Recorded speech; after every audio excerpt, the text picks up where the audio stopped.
Thickness പോകാത്ത രീതിയിൽ ഒരു ലോങ് മുടിയിൽ ലെയർ കട്ട് ചെയ്താണ്. എൻഡിൽ മാത്രം കുറച്ച് ബോട്ടം ലെയർ ചെയ്തതാണിത്. ഞാനതിൽ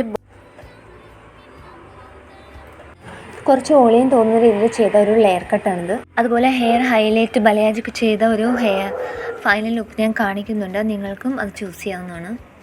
ഇത് ഒരുപാട് ഉള്ളില്ലാത്ത എന്നാൽ ബോറില്ലാത്തൊരു മുടിയിൽ ലെയർ കട്ട് ചെയ്തതാണ്. ചെയ്തപ്പോൾ എന്തായാലും നല്ല ലുക്കായിട്ടുണ്ട്. ഈ കട്ടിങ്ങിൽ വാഷിങ് ചെയ്ത് കഴിഞ്ഞാലും അങ്ങനെ ഒട്ടിപ്പോകാത്തൊരു സ്റ്റൈലിലാണ് കൊടുത്തിരിക്കുന്നത്. ഇതൊരു cute ഗേളിൻ്റെ short layer കട്ടാണ്.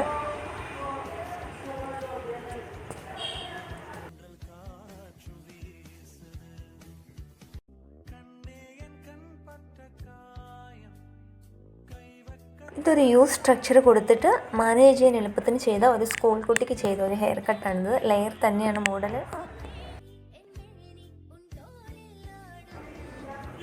ലോറിയലിലെ rouge magenta highlight ചെയ്തതാണിത്.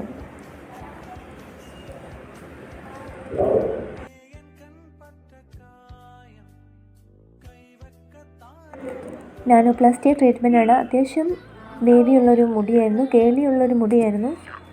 ഇത് ലോങ് ലാസ്റ്റിംഗ് ആണ്.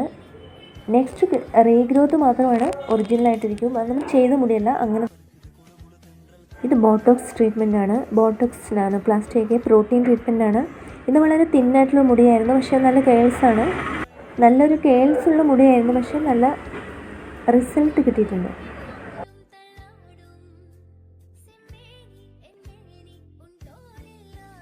ഒരു തിൻ മുടിയിൽ ചെറുതായിട്ട് ലെയർ കൊടുത്താണിത്.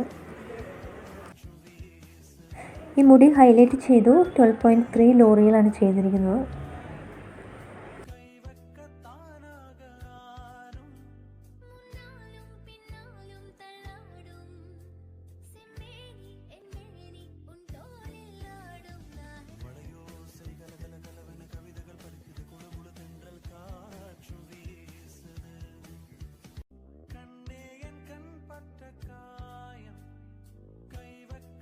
ഇത് കളറൊക്കെ ചെയ്ത് വളരെ ഡ്രൈ ആയിട്ടുള്ളൊരു മുടിയായിരുന്നു.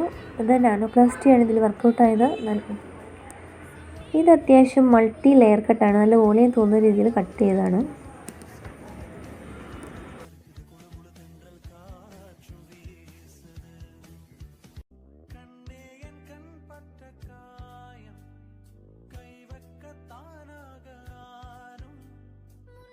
Normal layer കട്ടാണിത്.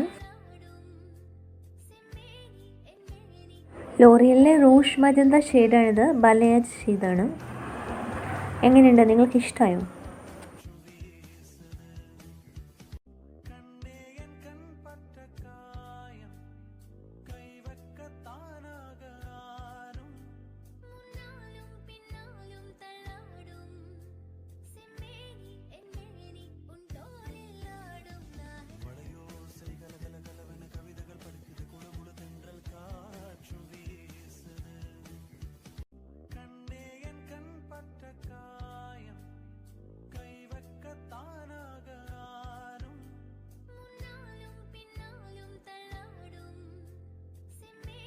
ഇത് സ്മൂത്തനിങ് ചെയ്താണ്.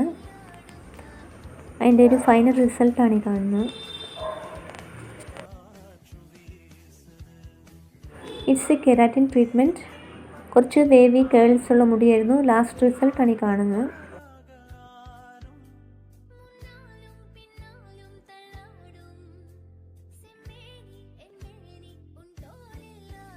ഇത് വലിയ ഡ്രൈനെസ് ഒന്നും ഇല്ലാത്ത നല്ലൊരു മുടിയായിരുന്നു. അതാണ് ഇത്ര ഗ്ലൈസിങ് കാണുന്നത്. Layer cut ചെയ്താണിത്.